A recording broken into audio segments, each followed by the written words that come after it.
ਵਾਹਿਗੁਰੂ ਜੀ ਕਾ ਖਾਲਸਾ ਵਾਹਿਗੁਰੂ ਜੀ ਕੀ ਫਤਿਹ। ਮੈਂ ਬਹੁਤ ਧੰਨਵਾਦੀ ਹਾਂ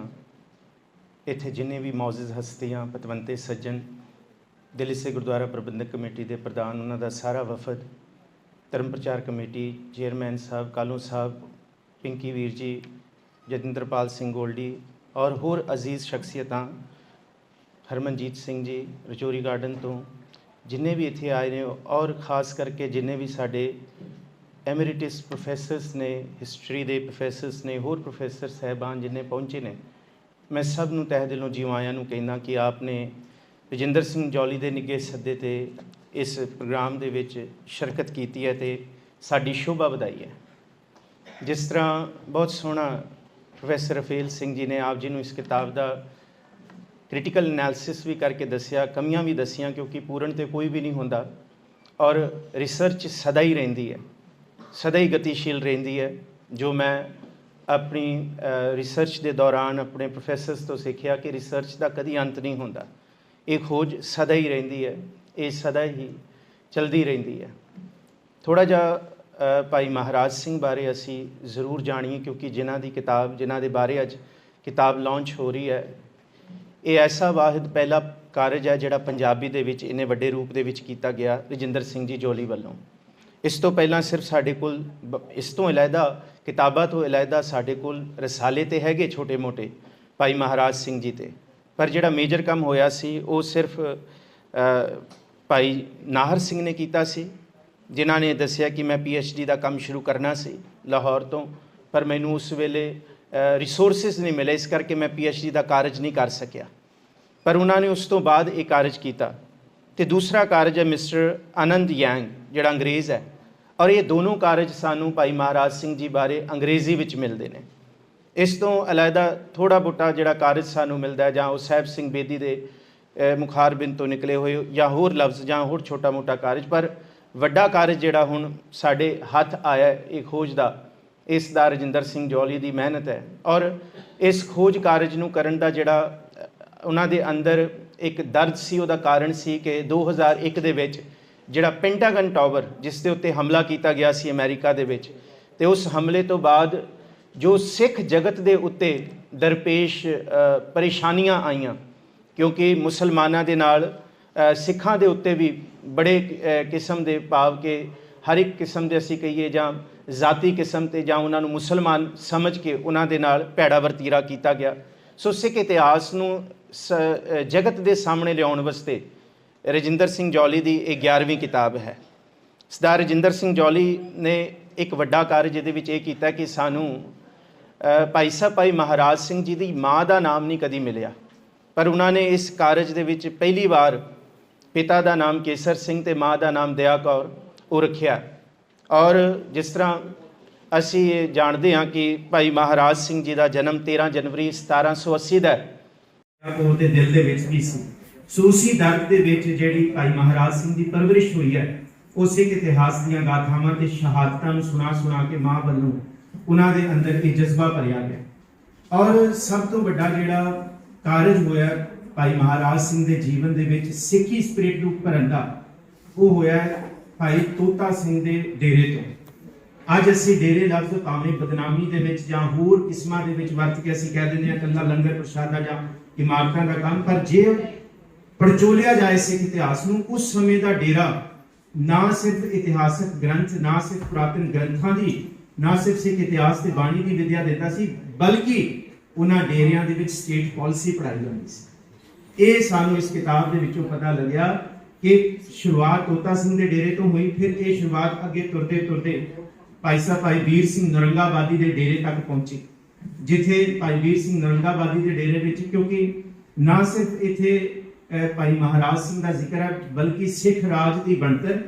ਸਿੱਖ ਰਾਜ ਦਾ ਸੰਘਰਸ਼ ਤੇ ਸਿੱਖ ਰਾਜ ਦਾ ਖਾਤਮਾ ਵੀ ਤੁਹਾਨੂੰ ਇਸ ਕਿਤਾਬ ਵਿੱਚ ਪੜ੍ਹਨ ਨੂੰ ਮਿਲੇਗਾ। ਤੇ ਮਹਾਰਾਜਾ ਰਣਜੀਤ ਸਿੰਘ ਦਾ ਰਾਜ ਜਿਹੜਾ ਖਾਲਸਾ ਰਾਜ ਸੀ, ਭਾਵੇਂ ਕਿ ਡਾਕਟਰ ਰਵੇਲ ਸਿੰਘ ਹੋਰਾਂ ਨੇ ਦੱਸਿਆ ਕਿ ਉਸ ਰਾਜ ਦੇ ਵਿੱਚ ਬਹੁਤ ਸਾਰਾ ਐਸਾ ਪੱਖ ਸਾਨੂੰ ਦੇਖਣ ਨੂੰ ਮਿਲਦਾ ਇਤਿਹਾਸ ਦਾ ਕਿ ਉਹ ਇਸਲਾਮਿਕ ਕਿੰਗਡਮਸ਼ਿਪ ਦੇ ਨਾਲ ਪ੍ਰਭਾਵਿਤ ਸੀ, ਪਰ ਅਸੀਂ ਇਹ ਕਹਿ ਸਕਦੇ ਹਾਂ ਕਿ ਇਕੱਲਾ ਉਹਦੇ ਤੇ ਇਸਲਾਮੀ ਪ੍ਰਭਾਵ ਨਹੀਂ ਸੀ, ਖਾਲਸਾਈ ਪ੍ਰਭਾਵ ਵੀ ਬਹੁਤ ਜ਼ਿਆਦਾ ਸੀ। ਖਾਲਸਾਈ ਪ੍ਰਭਾਵ ਇਸ ਲਈ ਸਾਨੂੰ ਇਹ ਨਜ਼ਰ ਆਉਂਦਾ ਕਿਉਂਕਿ ਸੈਕੂਲਰਿਜ਼ਮ ਜਿਹੜਾ ਸੀ पूर्ण तौर पर ना सिर्फ दरबार साहब से सोना बल्कि राम तीर्थ मंदिर उत्थे सोना, वैष्णो देवी सोना, बड़ी ऐसी थावां ने जिहड़ा महाराजा रंजीत सिंह ने अपने समय के विच कारज कीते। और महाराजा रंजीत सिंह बाबत जिहड़ा ये दस्सिया कि वो अपने बच्चों ये नहीं सिखा सकिया, ना वो खड़क सिंह नूं, ना नौ निहाल सिंह नूं, ना अगे जो कुछ। और बाकी वो दौर जिहड़ा महाराजा रंजीत सिंह का निकलिया वो अदरंग के रोग तो लड़ रहे सन, इस करके एक कमी पेशी इस इतिहास के सानू मिली है। महाराजा रंजीत सिंह तो बाद डोगरियां की नीति जिहड़ी है, भावें वो ध्यान सिंह दी, गुलाब सिंह दी, और उस तो बाद अगे खड़क सिंह का मरना, नौ निहाल सिंह की मौत, उन्होंने कतल करके मार देना, फिर अगे जिहड़ी लड़ी चलती है, इस लड़ी दे विच शेर सिंह का मरना, उहदे पुत्र की मौत कतल करके मारना, फिर अतर सिंह संधावालिया वालों कतल करना ध्यान सिंह का। सो ये सारा कुछ ये लड़ी जिहड़ी है इस किताब दे विच सानू मिलेगी। और यही कारण सी कि जिस वेले सिंह सूरमे खालसाई फौज दे विच, जिस वेले महाराजा रंजीत सिंह दी फौज दे विच, क्योंकि वीर सिंह नौरंगाबादी महाराजा रंजीत सिंह दे फौज दे विच एक सैनिक सन, बतौर सैनिक जब उन्होंने एक दरपेश परेशानी वेखी कि खालसा राज का पतन कला बाहरी ताकतां तो नहीं होया, खालसा राज का पतन अंदर दियां जिहड़ियां भैड़ियां साजिशां ने, भावें डोगरियां दी नीतियां, भावें संधावालियां दा जिक्र उहदे विच आया, इन्हां करके भी खालसे पंथ का पतन बहुत छेती होया। और उसी करके इन्हां सारियां ने खालसा राज लाहौर दरबार नूं छड्ड के जे किथे शरण लई है ते सिंह सूरमियां ने शरण लई है वीर सिंह नौरंगाबादी दे डेरे दे विच, क्योंकि सब तो पहला वीर सिंह नौरंगाबादी महाराजा रंजीत सिंह की फौज छड्ड के आए, और फौज छड्डन तो बाद उन्होंने अपना डेरा कायम किया ते उस पिंड के जमींदार जिन्हें भी सी जिथे उन्होंने अपना थां बनाया वो वीर सिंह नौरंगाबादी के सिर झुकाउंदे सी उन्होंने तप अगे। जे देखा जाए भाई साहब भाई महाराज सिंह का जीवन पढ़दियां सार जिहड़ी पहली अपने मन के अंदर असी कोई तस्वीर बनाउंदे हां ते वो तस्वीर बनती है गुरु हरगोबिंद साहब महाराज जी की मीरी ते पीरी, क्योंकि भाई महाराज सिंह का इतिहास मीरी ते पीरी का संयुक्त है। क्योंकि पहला उन्होंने मीरी, क्योंकि गुरु नानक साहब ने शुरू की मीरी पीरी, होती हूँ पीर वर्ज रहा है या मीर सुनिया धाया, ये सब तो पहला जिक्र मीर ते पीर का गुरु नानक साहब ने गुरु ग्रंथ साहब विच कीता है। उहदा रूप गुरु हरगोबिंद साहब जी ने प्रगट किया जब उन्होंने तखत बनाया। और मीर ते पीरी ये दोनों चीज़ां भाई साहब भाई महाराज सिंह दे, बस फर्क इन्ना सी भाई वीर सिंह नौरंगाबादी पहला मीरी तो शुरू होंदे है ते फिर वो पीरी तक पहुंचते हैं, पहला सिपाही तो शुरू होकर वो संत की अवस्था तक पहुंचते हैं, ते उसी तरह भाई साहब भाई महाराज सिंह पहला पीरी तो शुरू होंदे है, जे तोता सिंह के डेरे तो नौरंगाबादी होरां दे डेरे तो, फिर वो पीरी तो शुरू होकर मीरी तक पहुंचते हैं, अपना सफर सिपाही तक का पूरा करते हैं। वीर सिंह नौरंगाबादी के डेरे दे विच बहुत सारे महाराजा रंजीत सिंह की फौज के सूरमे आए सन, उन्हां तो उन्होंने प्रभावित होकर घुड़सवारी शस्त्र विद्या और इन्नी कमाल की सिक्खी जिथे वीर सिंह नौरंगाबादी के डेरे विच रहिंदे आ भाई महाराज सिंह के अगे सारे सिर झुकाउंदे सी, उन्हां दी बंदगी करके सेवा करके। नाम पहला उन्हां दा जिहड़ा रखिया निहाल सिंह, फिर भगवान सिंह अमृत छकण तो बाद फिर सब संगतां नूं सेवा करते करते ना महाराज जी कहंदे सी, आओ महाराज जी डेरे विच आओ महाराज जी तुहानूं प्रशादा छकाई। उथों इन्हां दा नाम महाराज सिंह प्रचलित हो गया, इन्हां नूं महाराज सिंह कहण लग गए, ये इन्हां दा इथों नाम पिया। वीर सिंह हुण अगर महाराजा रंजीत सिंह के दरबार दे विच एक डोगरियां दी बगावत का सिलसिला वीर सिंह नौरंगाबादी के डेरे तक नहीं पहुंचता तो असीं कह सकते हैं हो सकता भाई महाराज सिंह की भी इथों लड़ी ना शुरू हुई। भाई महाराज सिंह ने उस डेरे दे विच स्टेट पॉलिसीज भी पढ़ियां और उत्थे उन्हां दे मन च एहसास आया कि सब तो पहला पंजाब नूं अंग्रेज़ां तो आज़ाद कराना है, फिर पंजाब नूं अंग्रेज़ां तो आज़ाद कराने तो बाद पूरे देश हिंदुस्तान नूं अंग्रेज़ां तो आज़ाद कराना। ये उन्होंने मन के एक ख्याल आया और एक ख्याल क्योंकि 1839 तो बाद सब कुछ खेरू खेरू हो गया। 1849 तक भाई महाराज सिंह जी पंजाब की धरती ते एडे बड़े सूरमे के तौर दे विच और एडे बड़े क्रांतिकारी के रूप दे विच सिखां दे मनां दे विच घर कर गए कि अंग्रेज़ां नूं उस गल का खतरा महसूस होना शुरू हो गया और बड़ा यतन किया। और एक गल जिहड़ी रजिंदर सिंह जौली ने की है, जी मैं पहला कभी नहीं पढ़ी, इसी किताब में पढ़ी है कि जिस तरह गंगू ने साहिबजादियां दे नाल कीता जां माता जी ने नाल कीता कि उन्हें गिरफ्तार करा दिता माता जी नूं ते साहिबजादियां नूं, लॉर्ड डलहौजी ने यही कारा किया जब महाराणी जिंदा नूं गिरफ्तार करवा के साजिशां के तहत उन्होंने जेल विच बंद करवा के ते जेल विच जब तलाशी ली गई तो महाराणी जिंदा के सारे कपड़े उतरवा के तलाशी ली। सो ये बहुत बड़ा पाप जिहड़ा डलहौजी ने किया। ये इस किताब के विच रजिंदर सिंह जौली ने वो पाप गंगू के पाप के नाल जोड़िया कि वो पाप डलहौजी का गंगू के पाप तो घट नहीं सी जो गंगू ने किया। दूसरा जिक्र रजिंदर सिंह जौली ने इस किताब के विच ये किया है कि किन्हां कारणों करके भाई महाराज सिंह ते लॉर्ड डलहौजी की अख आई, क्योंकि डलहौजी ने और एक जिहड़ा कारण डलहौजी का मैं इस किताब विचों भी पढ़िया कि डलहौजी की जब 42 साल की उम्र सी उहदी पत्नी कैंसर तो मरी है। लॉर्ड डलहौजी जिन्हें पाप किया इत्थों तक महाराजा दलीप सिंह नूं बाहर भेजना, उही हीरा खो के राणी नूं देना, ये सब कुछ हैनरी लॉरेंस जॉन लॉरेंस अगे ला के ते पंजाब दे विचों सारे शस्त्र खो लैणे, होर जिहड़ियां नीतियां सी पंजाब दे उत्ते जिवें कब्जा करना हौली हौली करके लाहौर दरबार तो शुरू करके ते सारियां पॉलिसी। लॉर्ड डलहौजी ये अपनी चिट्ठी विच लिखदा है कि मेरी पत्नी की मौत मेरे 2 बच्चियां दे उत्ते दुख ते मेरे उत्ते दुख मैनूं इउं प्रतीत हुंदा है कि शायद रब ने गॉड ने मैनूं पापां दा भागी समझ के मैनूं इस सज़ा दी है। पर हो सकता सी कि लॉर्ड डलहौजी इस तो बाद पाप ना करता, पर इन्ना कुछ होने तो बाद भी लॉर्ड डलहौजी ने अपने पापां की जिहड़ी लड़ी सी वो भी कायम रखी, बल्कि होर तेजी नाल उन्हें पाप करने शुरू कर दिते। और इस पापां दे विचों लॉर्ड डलहौजी ने भाई महाराज सिंह की सारी जायदाद जब्त की थी। 50 मੱਝਾਂ गावां सी जिहड़े समय के ग्रंथियां नूं ते होर लोकां नूं जिन्हें सरकार दे लई गवाहियां दित्तियां सी उन्हां नूं वंडियां। चलो आओ समा मैं बहुता नहीं लेंदा, थोड़ा जा मैं आप संगतां दे सामने बस ये 4 कारण रखना चाहुंदा जिहदे करके भाई साहब भाई महाराज सिंह नूं सिंगापुर की जेल भेजा गया। जे असी मंगल पांडे का जिक्र करते हैं, मंगल पांडे तो 1857 के विच 10 साल बाद, पर जिस तरह डॉक्टर वेल सिंह ने कहा कि पंजाब की जिहड़ी आज़ादी के लिए तशद्दद सन उहदा जिक्र नहीं किया स्टेट ने कभी ना साडे देश ने, और उहदा कारण ये सी कि साडे कोल भाई साहब भाई महाराज सिंह वर्गा इतिहास नहीं सी उस समय का। और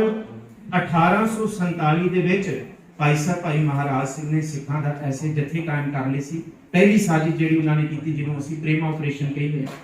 हैनरी लॉरेंस नूं कतल करने वास्ते सब तो पहली तैयारी जिहड़ी की वो भाई साहब भाई महाराज सिंह ने प्रेम सिंह दे राही करवाई, पर वो भी मिशन फेल हो गया, कुछ साधन नहीं सन हैनरी लॉरेंस को मरवाउण दे। दूसरा ऑपरेशन सी महाराजा दलीप सिंह नूं इंग्लैंड ले जाण तो पहला भाई साहब भाई महाराज सिंह ने तैयारी करके महाराजा दलीप सिंह नूं अंग्रेज़ां दे शिकंजे चों छुटाउण दी तैयारी की। 20 सिखां नूं साधुआं दे भेस दे विच लाहौर दरबार भेजा गया, जिथे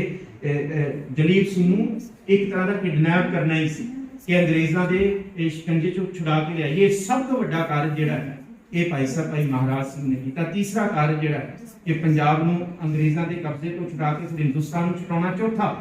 कि महाराणी जिंदा दा सलाहकार बन जाना। फिर चतर सिंह ते शेर सिंह नाल मिल के अंग्रेज़ां दे खिलाफ उन्होंने विਉਂਤਾਂ कीतियां। बाकी नलवे का जिक्र किया, हरि सिंह नलवे का जिक्र किया। हरि सिंह नलवे का पुत्र वीर सिंह नरंगाबादी के डेरे में ही शहीद होया सी, जिस वेले हीरा सिंह चढ़ के आया सी डोगरा, उन्हें तोपां दे नाल वीर सिंह नरंगाबादी के डेरे ते चढ़ाई की थी उस वेले। कल्ला जे असीं पर्शियन सोर्स देखांगे डॉक्टर साहब, ते पर्शियन सोर्सां दे विच ते सिखां नूं ते कुत्ते भी आख्या गया, सगे आख्या गया सीधे तौर पर। ते असीं जे जिन्हों असी हरिया रागले कहते सी कि उस समय उस इलाके दे विच कल्ला ये नहीं कि हरि सिंह नलवे ने तशद्दद नहीं किए होंगे, जां हरि सिंह नलवे ने तशद्दद सी, पर खालसे राज की ये खूबसूरती सी कि खालसे राज ने वो वधीकी का जरिया नहीं लिया जिहड़ा वधीकी का जरिया मुगलों ते अंग्रेज़ों ने लिया। ये सैकुलर राज की खूबसूरती सी, क्योंकि उस गुरु गोबिंद सिंह का जिहड़ा वचन है हमले जानो पंथ उचेरे, सो ये पंथ उचेरे नूं लैके जाण दी जिहड़ी बिरती सी ये गुरु गोबिंद सिंह साहब महाराज जी दे सिखां दे विच सी। सो इहदे नाल मैं महाराजा भाई महाराज सिंह की जिहड़ी शहादत हुई 1850 च गिरफ्तार करके सिंगापुर की जेल भेजा गया। लॉर्ड डलहौजी सब कुछ इत्थों बैठ के कर सकता सी, पर वो बंदी बनाने तो पहला महाराज सिंह आप सिंगापुर जाके सारी तैयारियां करवा के आया। इसका मतलब ये समझो कि अंग्रेज़ों को भाई महाराज सिंह तो कितना खतरा होगा। ਕਿੰਨਾ ਖਤਰਾ ਹੋਏਗਾ। ਇਹ ਔਖੇ ਦਿਨ ਕੱਢਦੇ ਸੀ ਜਿਨ੍ਹਾਂ ਚਿਰ ਤੱਕ ਭਾਈ ਮਹਾਰਾਜ ਸਿੰਘ ਪਿਆਰਿਆਂ 1856 ਤੱਕ ਤਸ਼ੱਦਦ ਦਿੱਤੇ ਗਏ। 5 ਸਾਲ 11 ਮਹੀਨੇ 27 ਦਿਨ ਉਹ ਸਿੰਗਾਪੁਰ ਦੀ ਜੇਲ੍ਹ ਵਿੱਚ ਰਹੇ। ਇੱਥੋਂ ਤੱਕ ਆਲਣੇ ਵੀ ਇੱਟਾਂ ਨਾਲ ਬੰਦ ਕਰ ਦਿੱਤੇ ਗਏ, ਤੁਰਨਾ ਫਿਰਨਾ ਬੰਦ ਕਰ ਦਿੱਤਾ ਗਿਆ। ਖਾਣੇ ਦੇ ਵਿੱਚ ਬਹੁਤ ਬੁਰਾ ਵਤੀਰਾ ਉਹਨਾਂ ਦਾ, ਖਾਣੇ ਤੁਰਨਾ ਫਿਰਨਾ, ਔਰ ਗੋਡਿਆਂ ਦੇ ਵਿੱਚ ਉਹਨਾਂ ਦੇ ਦਰਦ ਸ਼ੁਰੂ ਹੋ ਗਈ, ਲੱਕ ਦੇ ਵਿੱਚ ਉਹਨਾਂ ਦੀ ਪਰੇਸ਼ਾਨੀ ਸ਼ੁਰੂ ਹੋ ਗਈ। ਇਸ ਤਰ੍ਹਾਂ ਫਿਰ ਸਰੀਰ ਦੇ ਰੋਗ ਜਕੜਨ ਕਰਕੇ ਨਾਲ ਖੜਕ ਸਿੰਘ ਦਾ ਵੀ ਜ਼ਿਕਰ ਕੀਤਾ ਇਸ ਕਿਤਾਬ 'ਚ। ਖੜਕ ਸਿੰਘ ਨੇ ਵਿਰੋਧ ਕੀਤਾ ਸੀ ਜੇਲ੍ਹ ਦੇ ਵਿੱਚ, ਪਰ ਭਾਈ ਸਾਹਿਬ ਭਾਈ ਮਹਾਰਾਜ ਸਿੰਘ ਨੇ ਇੱਕੋ ਹੀ ਗੱਲ ਕੀਤੀ ਕਿ ਹੁਕਮ ਹੈ ਅੰਦਰ ਸਭ ਕੋ, ਬਾਹਰ ਹੁਕਮ ਨਾ ਕੋਈ। ਔਰ ਸਭ ਤੋਂ ਖੂਬਸੂਰਤ ਗੱਲ ਜਿਹੜੀ ਇਸ ਕਿਤਾਬ ਦੀ ਮੈਨੂੰ ਲੱਗੀ ਕਿ ਰਜਿੰਦਰ ਸਿੰਘ ਜੌਲੀ ਨੇ ਗੁਰਬਾਣੀ ਦਾ ਸਹਾਰਾ ਲੈ ਕੇ, ਗੁਰਬਾਣੀ ਨੂੰ ਆਧਾਰ ਬਣਾ ਕੇ ਇਸ ਇਤਿਹਾਸ ਨੂੰ ਸਾਰੀਆਂ ਸੰਗਤਾਂ ਦੇ ਸਾਹਮਣੇ ਰੱਖਣ ਦੀ ਕੋਸ਼ਿਸ਼ ਕੀਤੀ ਹੈ। ਬਹੁਤ ਸਾਰੀ ਕਮੀਆਂ ਵੀ ਹੁੰਦੀਆਂ ਨੇ ਔਰ ਹੈਗੀਆਂ ਵੀ, ਸੋ ਅਸੀਂ ਬੇਨਤੀ ਕਰਾਂਗੇ ਕਿ ਅਗਲੇ ਐਡੀਸ਼ਨ ਦੇ ਵਿੱਚ ਸਰਦਾਰ ਰਜਿੰਦਰ ਸਿੰਘ ਜੌਲੀ ਇਸ ਕਮੀਆਂ ਨੂੰ ਪੂਰਾ ਕਰ ਲੈਣ। ਇੱਥੋਂ ਮੈਂ ਸਭ ਦਾ ਧੰਨਵਾਦ ਕਰਨਾ। ਆਪ ਸਾਰੀਆਂ ਸੰਗਤਾਂ ਦਾ ਧੰਨਵਾਦ ਹੈ, ਰਜਿੰਦਰ ਸਿੰਘ ਜੌਲੀ ਦਾ ਧੰਨਵਾਦ ਹੈ, ਦਿੱਲੀ ਸਿੱਖ ਗੁਰਦੁਆਰਾ ਪ੍ਰਬੰਧਕ ਕਮੇਟੀ ਸਰਦਾਰ ਪ੍ਰਧਾਨ ਸਾਹਿਬ ਦਾ ਧੰਨਵਾਦ ਹੈ। ਸਭ ਦਾ ਧੰਨਵਾਦ। ਭੁੱਲਾਂ ਚੁੱਕਾਂ ਦੀ ਖਿਮਾ ਫਤਿਹ ਬੁਲਾਓ। ਵਾਹਿਗੁਰੂ ਜੀ ਕਾ ਖਾਲਸਾ, ਵਾਹਿਗੁਰੂ ਜੀ ਕੀ ਫਤਿਹ।